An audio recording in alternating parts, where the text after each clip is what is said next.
ये चीवर रूपी कफन डालकर निकलते हैं। कभी भी हमें कोई मार सकता है, ये हम जानते हैं, फिर भी हम लड़ रहे हैं और इन जालिमों से भी लड़ेंगे जो हमें अछूत, नीच और छोटा कहते हैं। पूरे देश से आह्वान करता हूं, सभी जिंदा लोगों से, अम्बेडकरवादियों से, मानवतावादियों से, संविधानवादियों से, कि जिनकी संख्या कम थी उन्होंने सिस्टम बनाया और सिस्टम बना के देश पर कब्जा कर लिया।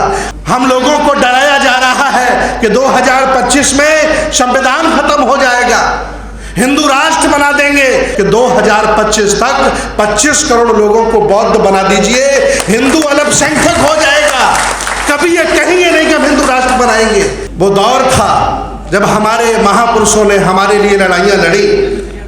मैं आज इस दिल्ली से आवाज करना चाहता हूं कि जब ज्योतिबा राव फुले हमारे लिए लड़ रहे थे, स्कूल बना रहे थे, उस तरह शासक जालिम नहीं था। याद रखना, बाबा साहब डॉक्टर अंबेडकर जब हमारे लिए लड़ रहे थे तो शासक जालिम नहीं था। इस समय देश भारत की गद्दी पर आपके अकर्मण्यता की वजह से, आपकी जातिवाद की वजह से, आपके निठल्ले होने की वजह से देश पर जो शासक बैठे हैं वो जालिम हैं, उनका न्यायिक चरित्र नहीं है, इसलिए आपकी एक भी आवाज को वो सुन नहीं रहे हैं। इसलिए मैं आज पूरे देश से आह्वान करता हूं, सभी जिंदा लोगों से, अम्बेडकरवादियों से, मानवतावादियों से, संविधानवादियों से, कि और इससे खराब वक्त नहीं आएगा जितना खराब वक्त चल रहा है। और इसको सुधारने का एक ही तरीका है कि जिनकी संख्या कम थी उन्होंने सिस्टम बनाया और सिस्टम बना के देश पर कब्जा कर लिया। आप बहुसंख्यक हो, इतनी संख्या आपकी है, लेकिन कोई सिस्टम नहीं बन पा रहा है। लेकिन फिर भी 100 में 2000 जिंदा लोग हैं जो लगे हैं और संघर्ष कर रहे हैं। ये बहुजन महापुरुषों का आंदोलन चल रहा है। हम लोगों को डराया जा रहा है कि 2025 में संविधान खत्म हो जाएगा, हिंदू राष्ट्र बना देंगे। मैं भी ये घोषणा करता हूं, आप सभी लोगों से निवेदन करता हूं, जिंदा जागरूक लोगों से, कि 2025 तक 25 करोड़ लोगों को बौद्ध बना दीजिए, हिंदू अल्पसंख्यक हो जाएगा। कभी ये कहेंगे नहीं कि हम हिंदू राष्ट्र बनाएंगे। ये SC OBC माइनॉरिटी का देश है, ये बहुसंख्यक लोगों का देश है। हम लोग कोई काम नहीं कर रहे हैं, लोगों के बीच में नहीं जा रहे हैं, कैडर खत्म कर दिया। जो लोग सक्षम और मजबूत हो गए घरों में मजे काट रहे हैं। सही बात तो यह है कि जो बेचारा चाहे यूट्यूबर के तौर पर, चाहे काम करने के तौर पर आज जो काम कर रहा है वो साधन विहीन व्यक्ति है। और जिनके पास साधन है वो कह रहा जातिवाद है ही नहीं, वो कह रहा छुआछूत है ही नहीं, और कोठियों में बैठ करके मजे काट रहा है। इसलिए मैं चाह रहा हूं, भले ही हम साधन विहीन हैं, अगर हम मिलकर के काम करेंगे तो देश आजाद होगा, तीसरी आजादी भी मिलेगी, संविधान भी बचेगा और हक अधिकार भी हमारे मिलेंगे। एक बात अंत में भगवान बुद्ध की कह करके मैं अपनी बात समाप्त करता हूं। बुद्ध ने कहा था 2 तरह के पुत्र होते हैं, एक होता है विचार पुत्र और एक होता है रक्त पुत्र। बहुजन समाज के लोगों, मैं मानता हूं आपने पुत्रों को जन्म दिया है, लेकिन तुमने रक्त पुत्र ज्यादा पैदा किए हैं। अगर तुमने विचार पुत्र पैदा कर दिए होते तो तुम्हारी ये हालत नहीं होती।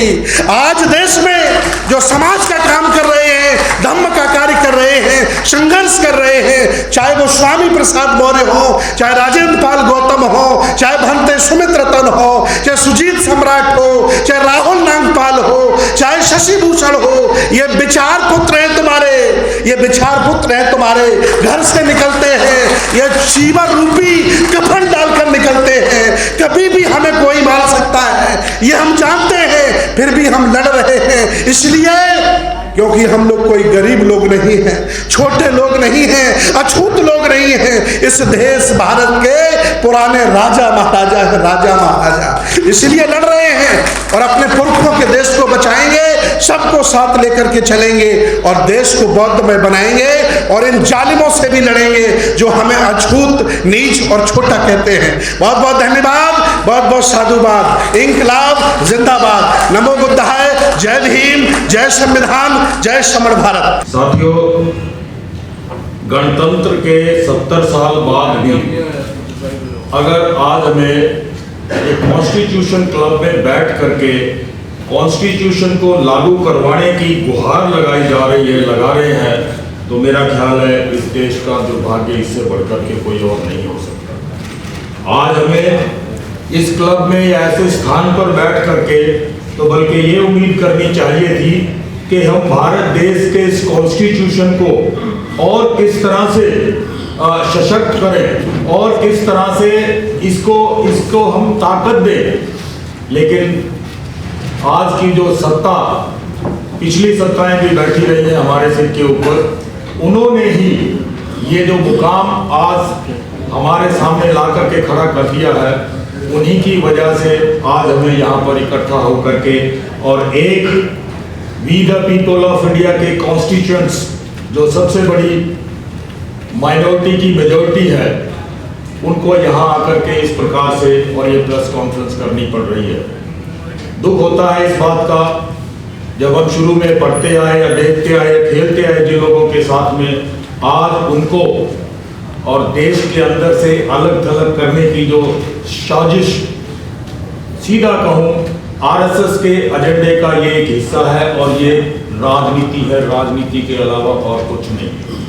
यूपी में इलेक्शन आ रहे हैं, उन इलेक्शन के मद्देनजर इन्होंने शुरू किया था मेवात से। मेवात के अंदर धर्म के नाम के ऊपर, जातियों के नाम के ऊपर इन्होंने एक हिंदू महापंचायत के नाम से पंचायत करी, जिसके अंदर खुलेआम लोगों को जो है इन्होंने एक समाज, मुस्लिम समाज को बहुत बुरी तरह से जो है बातें रखी उनके खिलाफ में। उसके बाद दूसरा इन्होंने मेवात में किया, मेवात में भी इसी प्रकार की बातें हुई। हमने इन दोनों केसेस में, मेवात का रहा हो चाहे वो पटौदी, दूसरे इन्होंने पटौदी में किया था गुड़गांव डिस्ट्रिक्ट में, हमने उन दोनों केसेस के अंदर सरकार से एफआईआर करने के लिए लिखित के अंदर हमने रिपोर्ट दाखिल दी।